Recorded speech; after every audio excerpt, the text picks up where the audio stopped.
Arjun Menon and I work for Neato Robotics. Today we're going to be going through the workflow of using the UI designer along with a centralized repository to maintain all of the languages. In the past, there's basically been times when we've basically sent these different languages over email, and sometimes we've lost versions. And the idea in this particular architecture is that if user A actually makes a change to the languages, user B gets them immediately and it's available to him immediately without sending out emails, and vice versa. So we're going to be using Tortoise Git as a client, and we're going to be using Git, which is a tool in the server side, which does all of this work for us in terms of versioning. So I'm going to go ahead and install this. Actually, before I install Tortoise Git, I'm going to quickly explain how this works. Imagine a central repository which has all of these languages that we have, and there's user A and there's user B. When user A actually makes a change to the repository of languages, user B would get those changes immediately, and vice versa. But let's say that if user A actually made a change to the central repository, user B has no idea about this and is working on his own project.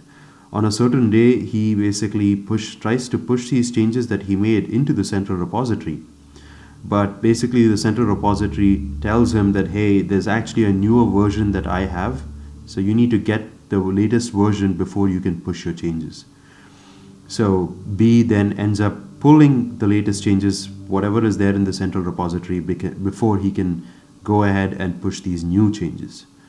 So it all works very seamlessly, and all of the merges between the new changes that you made versus bringing down the changes from the server, the merge of all of that works very well, so you don't ever have to worry about losing your data. So I'm going to go ahead and install Tortoise Git, which is the client we're going to be using for Windows. So I have a 64-bit OS, so I'll go ahead and download that. Download is in progress. Okay, so the download is done. Let me go ahead and install this.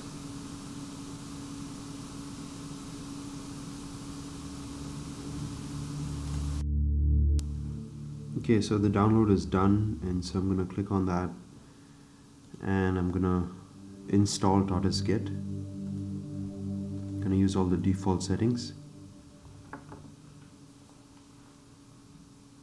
Let's wait for this to install.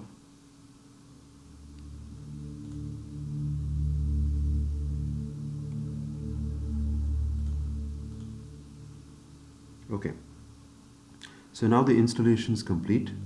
And so what's going to happen is you're going to basically create a new folder where everything is going to be saved, and let's call it UIdesigner Git.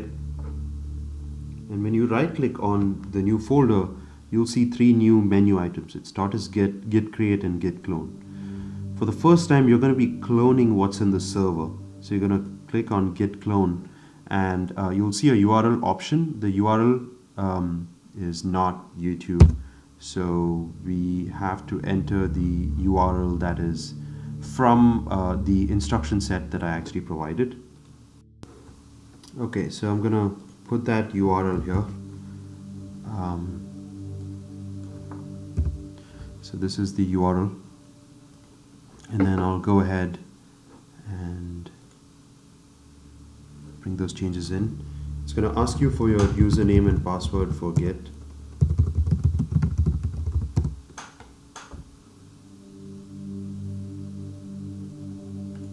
Now what's going to happen is in this particular folder, you'll see a robot UI source folder, and inside that is all of the contents of the UI designer.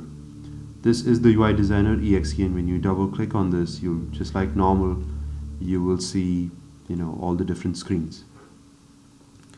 So the languages information from the for the UI designer actually comes from this specific folder, which has all of the JSONs in here. So when you make a specific change to English, this is where the change actually goes in. Japanese, Korean, so forth. So Let's go ahead and do a test run. So let's open up UI Designer. Let's open up check, and let's go to alert. Maybe let's go to error WDT, and let's maybe remove that full stop right there. That's all. Save changes, and you close this, and you see the red and the green. The red and the green basically signifies that if it's red, the changes that, or the information that you have in your specific folder is not synced up with what's on the server. So if you go into languages, you see that there's a couple of them that are reds, but really the only change that we made to was for check. And the reason why there are some changes being made to these other languages is because of the way UI Designer works. UI Designer goes ahead and touches a few files, and since there's a minor change in the file, the Git actually assumes that there have been some changes made. So unfortunately, we cannot use the red and the green as intuitively as we thought. But if you actually go ahead and right-click on these the files that are marked in red and go into tortoise Git, you'll see a diff, which basically says what is the difference between what you have versus what's in the server. And then you'll see that the dot and the arrows are on the left side, but on the right side they're gone. So these are the changes that are made. And everything else we really don't care about. There are some other changes that were made by the UI Designer itself, but we don't really care about that. We care about the text value. So we can close that. So let's see what change was made by UI Designer in German, even though we really didn't make any change to German. So let's click on diff, and you'll see that there's some changes again that are made that we don't really care about at the moment. So, alright, so now that you've made this change to check, let's go back to the root folder, and now you'll see a slightly different set of menu items. You initially saw git clone, but once you've already cloned the repository, you won't get an option to clone again. So it knows that this folder is a Git folder. So it gives you an option called Git sync. You click on that, and you'll see the screen pop up. And so there are basically two stages to pushing in your changes to the server. You need to commit before you actually push.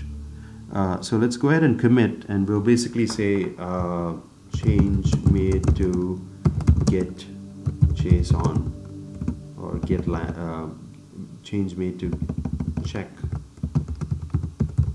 language. And so here you would have the option to push the changes for the specific files.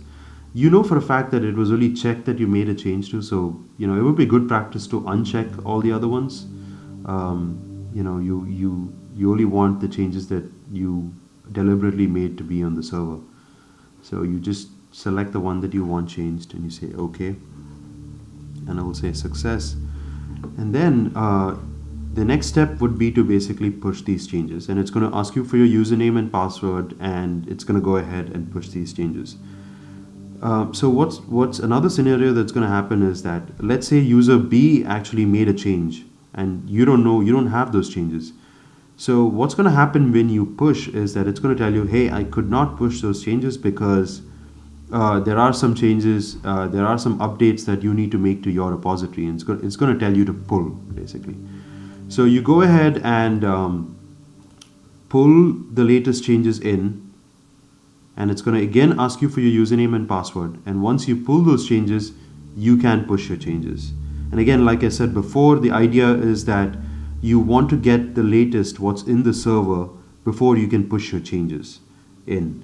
So and the merge between whatever is in the server that's new versus what you have works absolutely seamlessly. So you don't need to be worried about that at all. So that's kind of the idea of using this system. So let's say ECI basically sends out an email saying, hey, the latest Japanese is actually uploaded. In which case you would just go to your repository that you already have, you would right click, you would go to git sync, and you would say, hey, pull the latest changes, whatever is in the server.